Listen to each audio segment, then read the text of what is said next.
But what about the best feed ingredients, looking for the lower carbon footprint of each one? So perhaps the next step for nutritionists to balance a beef and dairy diet is not only looking for the cost and animal performance, but also what are the ingredients that we can immediately reduce the carbon footprint and increase more sustainable milk and meat.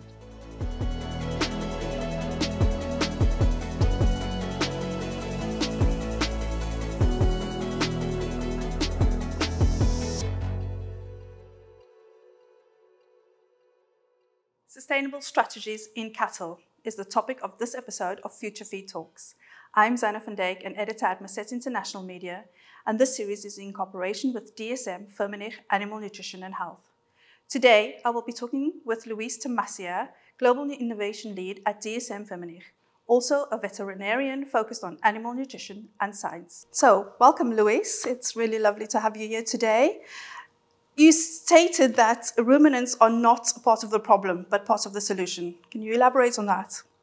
Yes, of course. Yeah, thanks for the opportunity to talk about sustainability and livestock, particularly beef and dairy cattle. So yes, you're right. Cattle can be part of the solution when you talk about climate change and sustainability. Why? First of all, because dairy cows and beef cattle, they produce such a valuable food for people. And people are willing to have more sustainable milk and meat, not only because they like to drink milk, eat cheese, and eat meat. The consumers have a big concern about sustainability and next generations. So, is it possible, the question is it possible to have sustainable milk and milk production? Yes, absolutely. How? We can use the right technologies in the right conditions to improve animal performance, and with that, we are being more efficient on food production and improve the land use change and improve animal health, and so on. So with that, we can put the sustainability in context of performance, animal performance, and farm efficiency to understand how much we can improve the sustainability by good practices. Right, so there's the technology aspect, but then there's also the nutrition aspect and diet composition. Can you comment on that? Yeah, absolutely. So there are different ways to improve the farm efficiency. For instance, from animal health and management, farm management, taking care of the land and less contamination, and also from the nutrition. Nowadays, most of the diets for dairy cows or for feedlot, they are balanced based on nutrients available and feed available in a certain country or region that is pretty much local, and the cost of each ingredient. So those two elements, looking for the best performance, reaching out the nutritional requirements and the costs. But what about the best feed ingredients, looking for the lower carbon footprint of each one? So perhaps the next step for nutritionists to balance a beef and dairy diet is not only looking for the cost and animal performance, but also what are the ingredients that we can immediately reduce the carbon footprint and increase more sustainable milk and meat. Yeah, you touched on performance there. In terms of performance and animal performance and longevity, how does that come into play with regards to sustainability? Yeah, that's a good point, because cow longevity is one of the most important elements on farm efficiency and sustainability. I can give you an example. In average, globally, dairy cows have about 2.5 or 3 or maximum 3.5 lactations lifetime. If we increase the number of lactation in dairy cows, we produce more milk lifetime in the same area. So we are improving the efficiency of milk production in the same space, in the same boundaries. So this improves significantly the sustainability and carbon footprint reduction.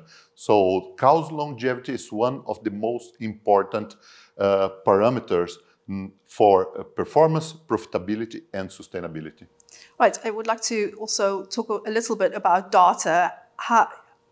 Could you tell me how this plays a role in the sustainable cattle or dairy sector?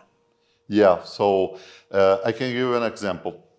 If we invest on animal health with the feed additives to improve animal health, resistance of disease, etc., so we can increase the productivity per area or per year or per cow.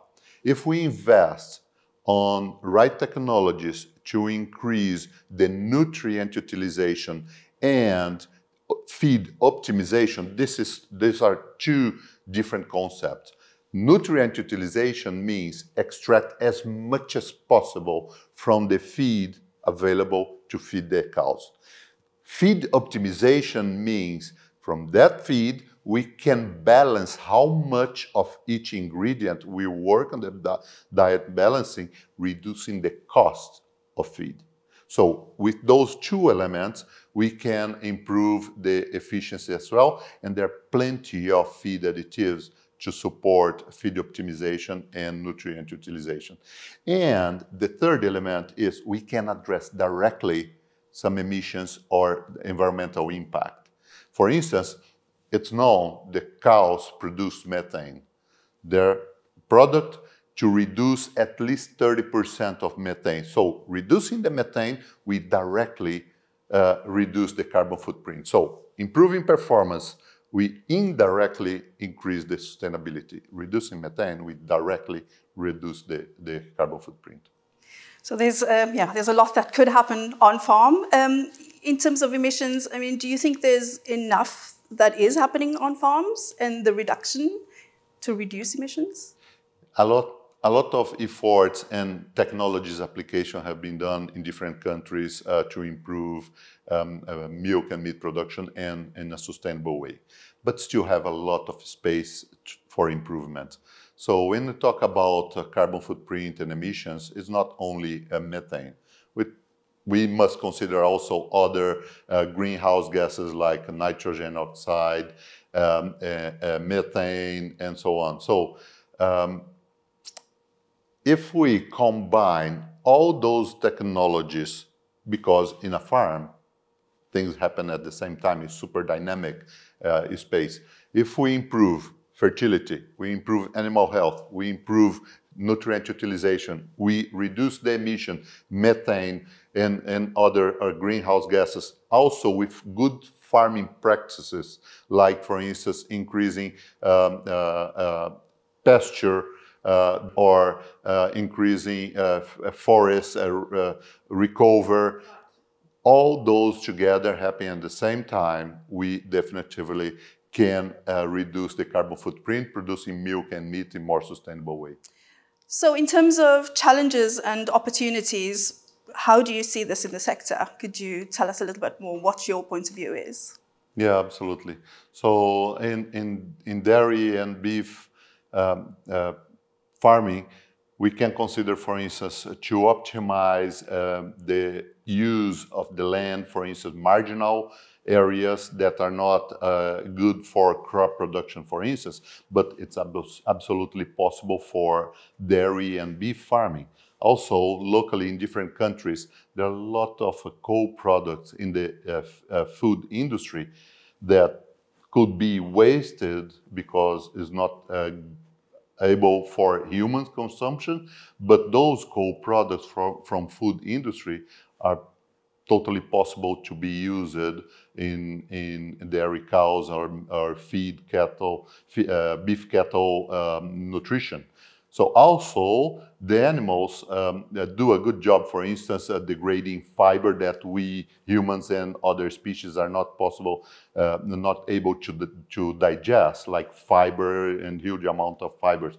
But they still need help on that because the level of productivity nowadays is very high. So using feed additive in animal nutrition is also a good technology, a good tool to improve efficiency at farm level. So those technologies are totally available for farmers to use directly or indirectly via feed millers or commercial feed. So it's very easy to be used at that farm level. So farmers don't need to do extra efforts or extra labor to start working with those feed additives to improve performance and sustainability.